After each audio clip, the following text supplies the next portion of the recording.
And I'm also sad to announce that Linda is not with me. She's sick, and she says hi to all of you. And she would have given more input about the feminist organizing and work. But I will now work on the project that I'm working with. So the abstract says, and I'm reviewing a bit the abstract, that we define audience in a wider sense and community in this sense as a messiness that evolves as a community after a project. So when we work with TO, we define the community not as the people who are the group or who are the audience, but all the people who are kind of involved in it. Also, we said that TO is very good at community building, but is it also good at changing society? Is a very important question. Is it actually good in working against oppression? The point is to compare a bit in this talk community building and movement building. What are differences? What are commonalities? And we will discuss this with 3 projects that I'm involved in currently.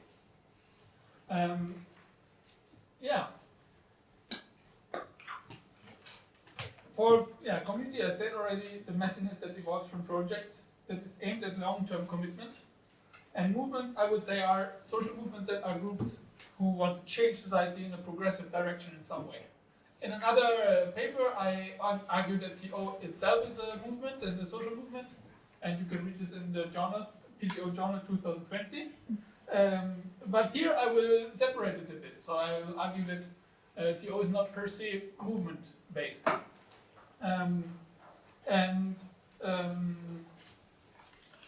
So I will present 3 projects. First, I will talk about Resilient Revolt, where some of you are also involved, which is very cool. Then I will talk about a current project of ours that is about precarious work. Precariousness no longer works, the translated title. And then I will talk about a project that I did with university students about their precarious work situation in social work. And for each project, what will guide me is what is the community that evolved from this project. Then I will talk how is the work that is done in this project related to movement work. Is it movement related? And then I talk a bit about the specific joys and challenges of each community and project. Okay. Let me start with the Resilient Revolt.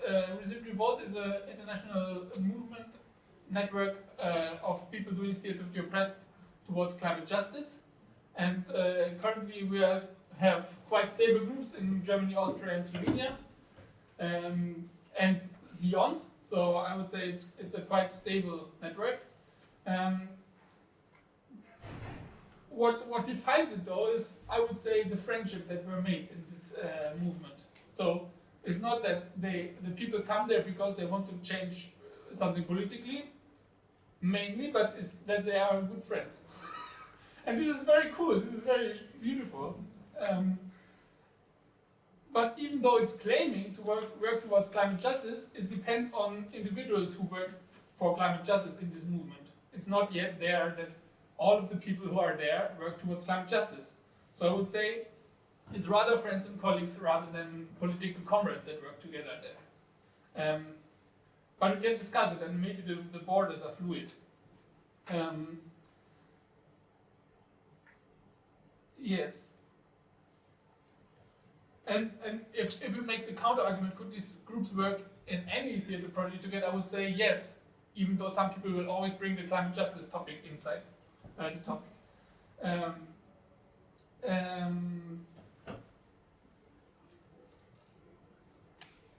So a very big question in this movement is, how can new groups join? How does the onboarding process work? How can we grow bigger, and how can we manage growing bigger, I would say? And how does this joining work? Is it called personal meetings? Do we just actively write to other groups? Do we form new groups by making workshops somewhere, whatever? And then another challenge, I would say, is what are the political positions of the group? We have like a charter where we say this is our principles, like intersectionality, diversity, horizontality, multiplication, but there is no actual political values that we fight for, in a way. And if yes, then we adopt them from climate justice movement. So it's not that the group developed their own positions. Then I would go on to the next project, which is prekär geht nicht mehr, or precariousness no longer works, which is a project that we recently did in Theatre of Press Vienna, and we had several short workshops where people could just enjoy Theatre of Press practice, like 3-hour sessions. Then we had a theatre workshop with a 1-week workshop where a fixed ensemble came together to create a play. I will talk later more about this. And then we had performances in different communities, like in youth centers, in school, like in different environments where we actually meet people that normally would not come to such a conference, for example, like different audiences.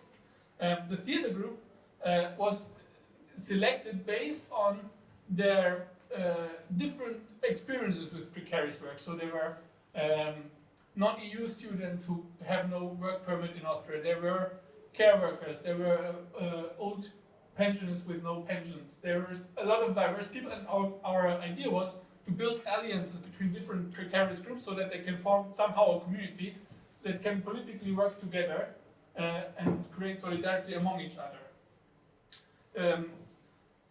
I would argue that in this sense, a community is also a political scale between the individualized society and the governed society or state society, and can be a practical and political tool and relational politics, which is also similar to receipt reward in a way. But here it's more concrete that we really talk about specific politics. This community should support each other in their precarity and find ways out of it, and maybe even do like political actions together.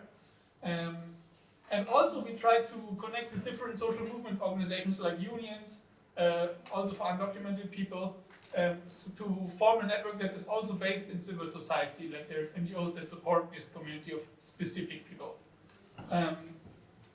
To the joys and challenges, like we really managed to have people from very diverse backgrounds in this project coming together, and they even did like a self-organized performance with no joker support from our side at all at the rally, and they really engage and really actively do political stuff. What is a challenge though is because we make this allyship between different groups, so many struggles emerge. So we don't focus on, for example, care work struggles. We don't focus on pension struggles. So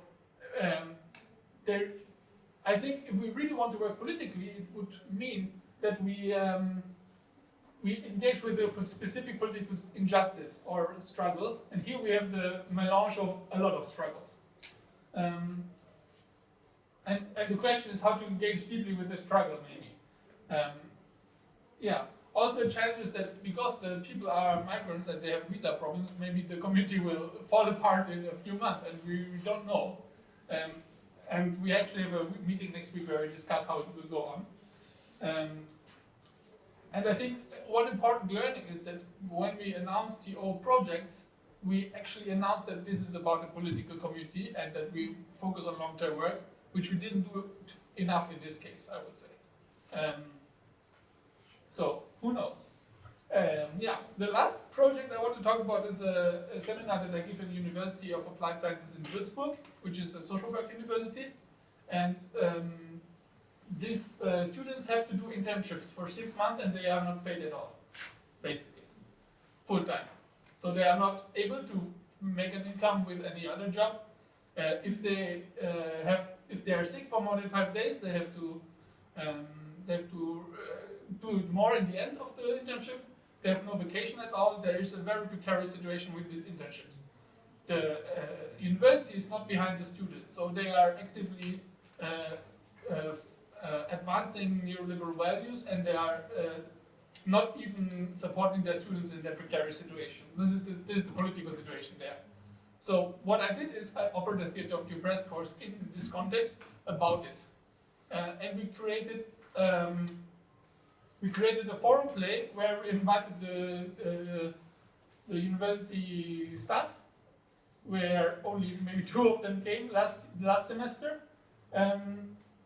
And we also launched a petition where 1,000 people signed, and we had an Instagram account that was basically flooded with networking and interesting stuff. So the TO work actively from the beginning was conceptualized alongside political work, and we tried to find a way how to make TO artistic interventions work for this specific political situation. So I would argue it's a different approach than the other project where the artistic projects are in the foreground and not the political work. If I talk about community here, I would say that these university students come there by force. It's not that they want to come to my course. They are forced to take one artistic course, and some of them don't like arts. This is the kind of community that we're forming here. But what is really important is that all of them are precarious workers in this internship, and that formed very fast a community of activists for better working conditions.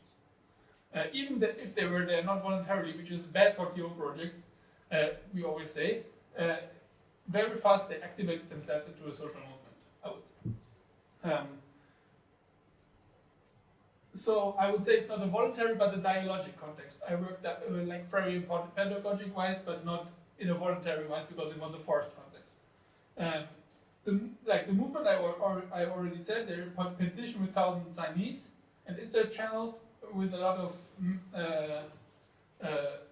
impact. And I would say that the university was so shocked by this response that there was a huge mess in like the staff talk. Like the staff talk, the students voiced this petition, and totally the people were shocked. And I think that we chose a very antagonistic and conflict-based approach. Like the university didn't want to do anything, so it was very antagonistic. And now we try to integrate it more in a dialogic approach. Yeah, the joy of this project is that the actual political impact feels real and is really possible. Like now the university is in talks with the students about changing the working conditions in internships and how to support it. Because there was a lot of power behind the actual petition and the play. Yeah, another challenge is that the TO is integrated into it, into the project, but it's not the main, but the clear role is not defined in this organizing process. And so my question here would be, how do TO and real activism interact? Yes, but what I would say was a real joy is that it really changed people, and in this way it's also changing real communities. These people are the real people in this university, and now they interact differently with each other. Yes, so here the concept is that my courses in university always aim at real change in the real world, and that direct action is included in the conceptualization of a TO project. Yes, so this would be the presentation of the projects. And for closing up, I would say, back to introduction, like, are we friends, colleagues, political comrades, what drives us in our TO work? I would say that we have to look at specific project to find an answer here, and it's not to judge which project is good or bad. And I'm not saying we should only do this or only do that, but we should analyze what we actually do and analyze it based on movement and community perspective. And taking into account that communities are defined as offstage communities that are also activists together, it really leads me to the conclusion that it really matters how we embed our TO project in the social context that we are working in, and it doesn't make sense to proceed with method A, B, or C, and then have a project based on that. But we really have to look at the social context first, of the political context, and then choose an artistic intervention that fits. I think it really is similar to what Ronald says, that we have to find a fitting artistic intervention for each context. And also, we also have to think always about how to include it in social movements. I argue that social movements are the only political actor who can really achieve progressive change in this world. We can discuss it also. So if the OO really wants to change something in society and about oppression, we always have to ask, how is our project related to social movements? How is it integrated in the work that social movements do?